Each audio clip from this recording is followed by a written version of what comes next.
It happened somewhere many centuries ago, deep within the eastern part of Nigeria. Emekuku, the land of hope and prosperity. There existed a certain wonder of nature, a large expanse of farmland believed to hold the breath of God Himself. The people named this land Ubindu, the farm of life. Ubindu was so fertile, crops yielded harvest within a single month of cultivation.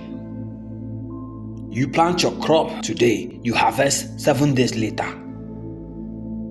This wonderland was strategically placed between two neighboring kingdoms, Ezedibia and Ezeogba. Ezeogba was larger in landmass and population, but Ezedibia had the greater share of natural resources. The two kingdoms lived in harmony, intermarried, and evenly cultivated the mystic Ubindu amongst themselves. For many centuries, they grew in strength, resisted invasions from enemy kingdoms until the year 1885. In the year 1885, Ezeogba, the king of Ezeogba, invited his neighbor Ezeobi to a conference. At the conference, Ezeogba appealed to his guest to permit him a larger portion of Ubindu because he has a larger kingdom and, of course, larger mouths to feed. Ezedibia refused the request, abandoned the meeting, and cut ties with Ezeogba kingdom. The king of Ezeogba summoned his mercenaries and allies and declared war on Ezedibia. Of course, Ezedibia resisted. They fought gallantly, man to man, spear to spear, sword to sword, arrow to arrow, but they were outnumbered. Ezeogba had a mighty army. Ezeogba gained total Uzoubi.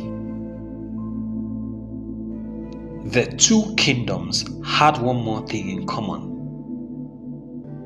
Okitankwo, a mysterious river well known for never taking the life of her own people. Okitankwo was also a joint source of water supply to both Ezedibia and Ezeogba, including the neighboring kingdoms. Okitankwo is located at the very heart of Ezedibia kingdom. No one fetches from her without passing through Ezedibia. The king of Ezedibia stationed his warriors by the river border. He gave them express orders not to allow any man or woman access to the river from Ezeogba. Ezeogba ignored Ezedibia. Of course, they had access to another river, the Otamiri River. Otamiri was in a neighboring kingdom, an ally of Ezeogba. One cold morning, a group of Ezeogba fishermen discovered that the Otamiri River had disappeared. Abomination! It has never happened before. Ezeogba sent messengers to her neighbors, Nazi, Olakwo, Uzaba, Ngobala, and Ubibiezena. None of the messengers brought good news regarding the whereabouts of the missing river. Ezeogba had no choice than to turn back to Okitankwo, but Ezedibia wouldn't let them. Their bond of love and friendship had long been broken by the echoes of war and bitterness. The people of Ezeogba needed water, but no one dared to venture into Ezedibia. The people of Ezeogba ran to their king for solution. The Ezeogba king was a very proud man. He'd rather not beg, but take it by force. The proud king gathered his large army for another invasion once again on Ezedibia kingdom. Like wildfire, the echoes of war spread through Ezedibia. Fear gripped everyone in Ezedibia, including the king himself.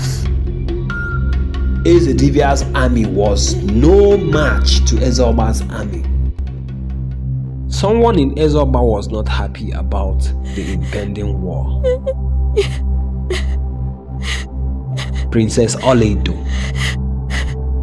the only daughter of Ezeobi, king of Ezeogba.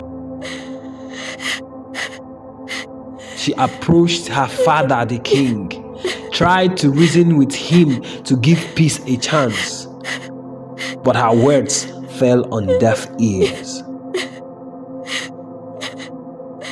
She turned to her husband, Achulike, the warlord of Ezeogba kingdom, a man feared by both men and spirits. No mortal weapon penetrated his body.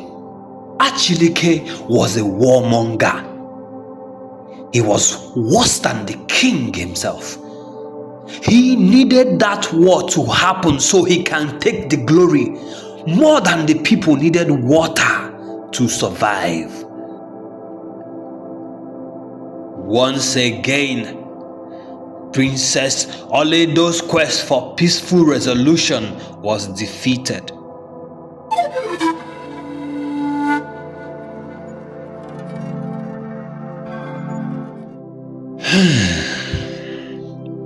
Princess Oledo had just one last card to play. A stunt that could put her life on the line. She would go to Ezedibia, beg the king to offer her father the olive branch. That way, his ego would be massaged and he would call off the invasion. Perfect plan. Oledo wasn't sure her plan would work, but she had faith in humanity. Princess Oledo embarked on the perilous journey with her maids and personal guards. It took her several hours of walking without rest before she got to the boundary of Ezeogba and Ezedibia.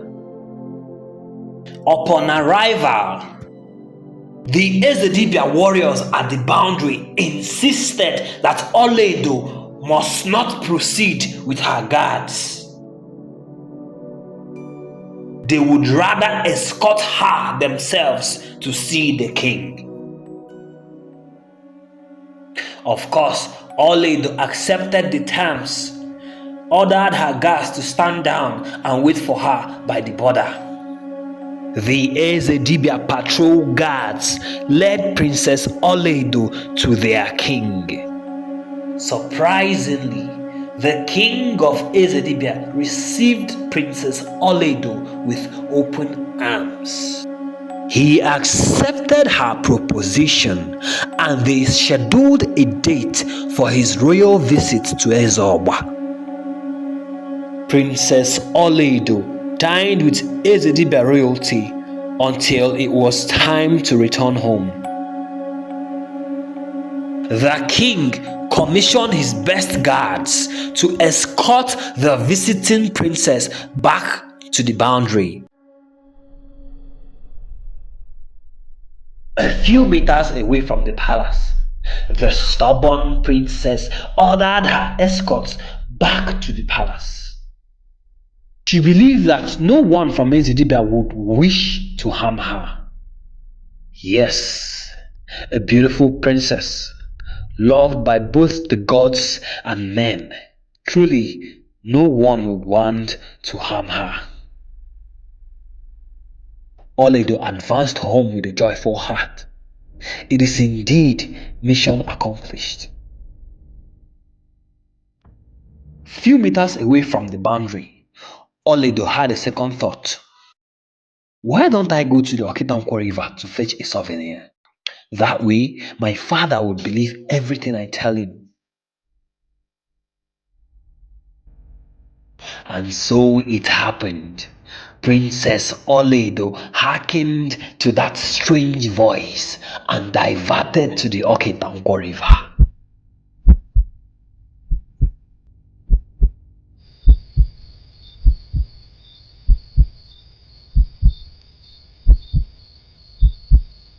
It was a long walk of silence. She walked the silent bush path with grace.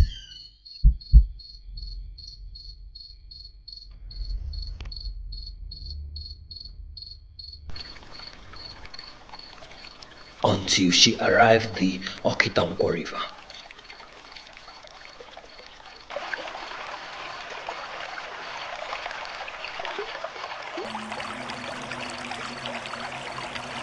Oledo removed her flowing garment and stepped into the water.